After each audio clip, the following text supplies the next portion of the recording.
600到2000價位預算點揀廣州酒店？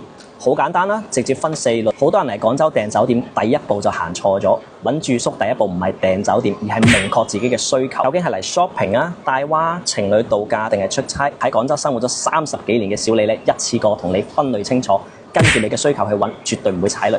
第一類商務出差 shopping 嘅首選，直接揀天河區嘅商圈。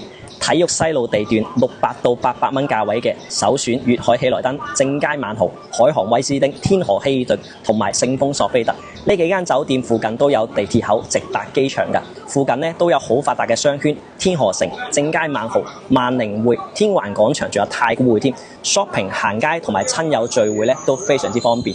如果預算去到1000到1300之間呢，可以考慮珠江新城、W 酒店、康萊德、卓美雅，仲有麗思卡爾頓呢啲。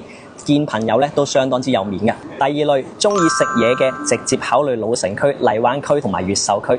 荔灣區咧600價位可以考慮十浦 Voco、洲際旗下嘅輕車酒店，樓下咧就係上下九、永慶坊步行街，步行咧可以去到沙面打卡㗎。附近嘅北京路咧都可以體驗到好濃嘅西關風情。越秀區可以考慮600出頭嘅越秀賓館希爾頓格瑞，門口咧就係越秀公園打卡5羊嘅雕塑。晚上咧再去北京路行下，滿滿嘅老港氣息啊！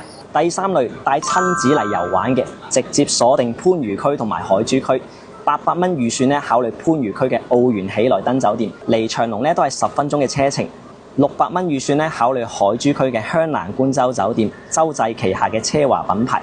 600出頭嘅價位可以訂到帶陽台江景嘅房間，揾我安排咧，仲可以訂到小蠻腰朝向嘅房間啦。兩間酒店咧都帶有豐厚嘅兒童設施，香蘭觀洲仲有免費嘅穿梭巴士直達長隆，去廣東科學中心咧都係15分鐘車程，湊仔玩足2日咧都唔需要奔波㗎。最後一類情侶放鬆想嘆世界 staycation 嘅，800蚊預算直接考慮天河區嘅沙和酒店。酒店嘅下午茶同埋行政走廊宵夜咧都相當之好食㗎，關鍵係房間有免費嘅冰箱酒水，無限次數嘅免費洗衣。